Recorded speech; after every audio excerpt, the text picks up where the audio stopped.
था, किसी विधायक को नहीं मिला। आप जिस जिस विभाग जिस डिपार्टमेंट में जाइए, वो सारा डिपार्टमेंट बोलता है कि पैसा नहीं है, विकास रुका हुआ है, ठप पड़ा हुआ है। और सभी संवेदक, अगर कोई संवेदक काम भी कर दिया है राज्य सरकार के आदेशानुसार, तो आज तक उसका भुगतान नहीं हुआ है। तो ये राज्य सरकार के बहुत हम कह सकते हैं कि निश्चित तौर पे विकास के नाम पर एकदम झूठ है। और जिस तरह से आप देखे होंगे कि माननीय मुख्यमंत्री है, जो सरकार जो बजट लाती है, राज्यपाल जी को तो परंपरा है, जो नियम है, कानून है, उसके तहत राज्यपाल जी को उसको पढ़ना रहता है। तो निश्चित तौर पे ये बड़ी बात है कि विकास एकदम ठप है, बेरोजगारी चरम सीमा पर है। यहाँ के लोग बाहर जाते हैं तो निश्चित तौर पर हम कह सकते हैं कि किसी भी योजना में कहीं कोई काम नहीं हो रहा है। पुरानी योजना में भी भुगतान रुका हुआ है, जो काम कर दिया है वो लटका हुआ है। तो निश्चित तौर पे आज देखिए, आज हम लोग की इटखोरी महोत्सव है, राजकीय महोत्सव इटखोरी। तो आप सब लोग जानते होंगे कि वो राजकीय महोत्सव हो रहा है। उस महोत्सव में माननीय मुख्यमंत्री के रहना चाहिए। तो हम लोग निश्चित तौर पे ये कहना चाहते हैं कि ऐसे महोत्सव जो है, महोत्सव हम इटखोरी ये तीनों धर्म के संगम स्थली रहा है, और निश्चित तौर पे माननीय मुख्यमंत्री के स्वयं जाना चाहिए था। हम नहीं जाने के पीछे अब कई कारण काम होगा नहीं होगा वो अलग बात है, लेकिन उनको रहना चाहिए था, नितांत रूप से रहना चाहिए।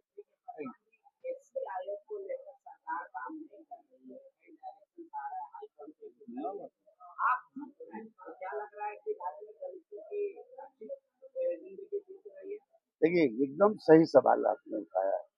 हम आपको मैं धन्यवाद दे दूँ कि सही मायने में एसी आयोग के गठन आज तक नहीं हुआ है। मतलब हम कहते हैं कि किसी भी परिस्थिति में लॉ एंड ऑर्डर चौपट है, रोज घटनाएं घट रही है। और एसी आयोग एक बड़ा है, ये दलित की आबादी भी यहाँ पर बहुत अच्छी आबादी है। आप देखते हैं कितना प्रतिशत हम सबको रिजर्वेशन मिला है। तो निश्चित तौर पे एसी आयोग का गठन होना चाहिए था। हम आपके चैनल के आपके माध्यम से, आप सबके माध्यम से मैं मांग करता हूँ कि एसी आयोग का गठन होना चाहिए। गठन के बाद निश्चित तौर पे वहाँ पर आदमी, एसी के लोग, जो अनुसूचित जाति के लोग हैं, वो जाके न्याय की गुहार लगाते, वो अभी मंच नहीं है।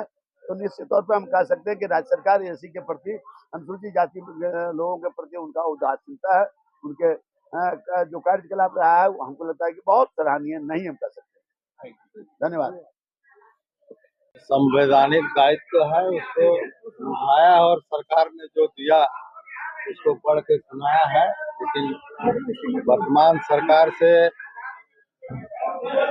किसी भी तरह का उम्मीद करना बेकार है। रोजगार की बात उन्होंने की, निवेश की बात की, सुरक्षा की बात की, सारे जो आंकड़े उसमें दर्शाए गए, उसको आप कितना फैक्ट मानो? एक भी कोई जो राज्यपाल महोदय के द्वारा भाषण में पढ़ा गया, साल भर के अंदर पूरा बजट सत्र है, एक भी कोई, चाहे विकास की बात हो, चाहे लॉ एंड ऑर्डर की बात हो या रोजगार की बात हो, एक भी कोई काम धरातल पर नहीं हुआ है, ना उम्मीद किया जा सकता है। कानून व्यवस्था की बात पूरी तरह से ध्वस्त है।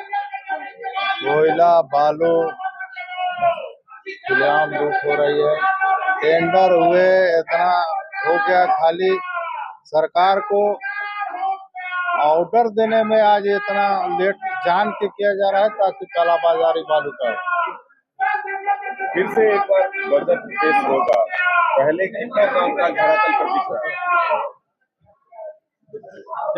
किसी भी सरकार का बजट की निगाह पूरे राज्यवासियों को होती है कि इस बार बजट आएगा, तो चाहे व्यवसाय वर्ग हो, किसान वर्ग हो, मजदूर वर्ग हो, सब लोग उम्मीद रखते हैं कि इस बार बजट में हम लोग को कुछ राहत मिलेगा, लाभ मिलेगा। लेकिन पूरे झारखंड की आवाम जनता इस बात को मान चुकी है कि इस सरकार से किसी भी तरह का उम्मीद करना सब बेकार है।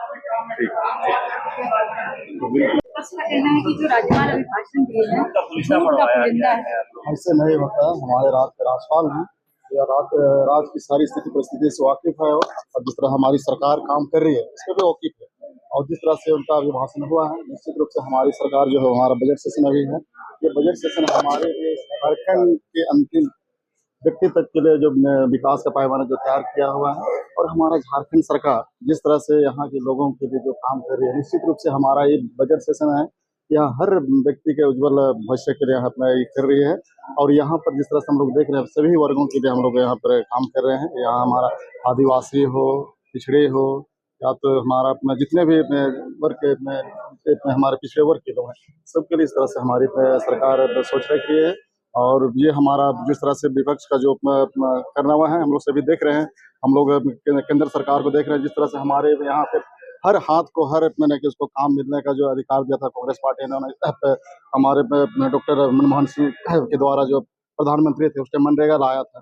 उसमें हर गरीब गुरबों को पलायन से रोका जा रहा था, हर हाथ को काम दिया जा रहा था, हर पेट को भोजन दिया जा रहा था। उसका जो हमारा यहाँ इस तरह के हमारे अच्छे जो इस तरह रहे हमारा कानून, इसको भी खत्म करके जी राम जी ला के इनको मनरेगा को खत्म करने का प्रयास कर रहा है। जिस तरह से हम लोग देखें यार ला के हमारे देश को इसको छलने। लेकिन सीएम ने जो कहा है कि बड़े बड़े भाई है, पहले तानाशाही बोलते थे और अब कह रहे बड़े। चलिए, बड़े और छोटे भाई तो होते रहेंगे, लेकिन जैसे अगर बड़ा भाई अगर अच्छा काम नहीं करेगा तो छोटा भाई उसके लिए वार करेगा, निश्चित रूप से।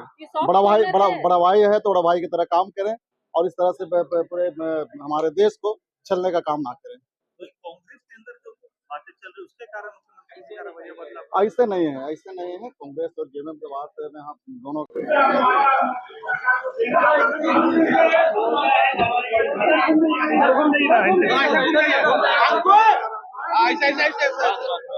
हाँ, सनलाइट के हिसाब से ना करना पड़ेगा।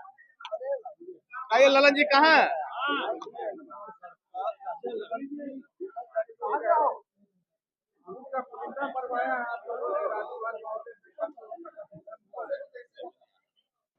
अब उनका कहना है, कहने का काम है, लेकिन आप उनसे पूछिए कि अभी लोकसभा में जो बजट आया वो क्या गरीबों के लिए था, वो क्या झारखंड के लिए था? झारखंड में कोई भी योजना उनको दिए पूछिए। और मेरा जो लक्ष्य है, जो माननीय हेमंत सोरेन जी के निर्देश से, उनके नेतृत्व में हम लोग चल रहे हैं, तो झारखंड को हम लोग आगे बढ़ाने के काम कर रहे हैं, तो उसी का एक कड़ी है। और आपको बजट में भी, जब बजट पेश होगा उसमें भी आपको सभी लोगों के लिए उसमें कुछ न कुछ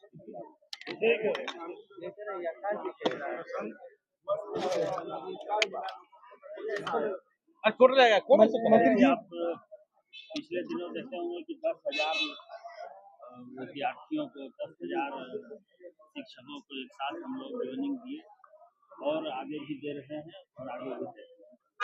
मुख्यमंत्री केंद्र के प्रति बड़ा भाई की भूमिका में है मोदी सरकार। जो हकीकत है वो बोल रहे हैं। केंद्र पार्टी सही बोल रहे थे क्या? जेएमएम बीजेपी पार्टी क्या बोल रहे थे उनसे पूछिए, ठीक है, उनका लोग जवाब देंगे और जवाब दे भी चुके हैं कि क्या गलत है क्या सही है। और सहयोग तो चाहिए, बगैर सहयोग नहीं करने से अभी बच्चे लोग जो स्कॉलरशिप के लिए जो विधवा पेंशन, वृद्धा पेंशन जो केंद्र से आती है, उसका पैसा हम लोग प्रोवाइड नहीं कर सकते हैं, जिससे मंत्री जी इस बजट से क्या उम्मीद रहेगी आम लोगों के लिए, सबके लिए? बहुत अच्छा बजट रहेगा, सबका मिला जुला बजट। डाल दिया मेरे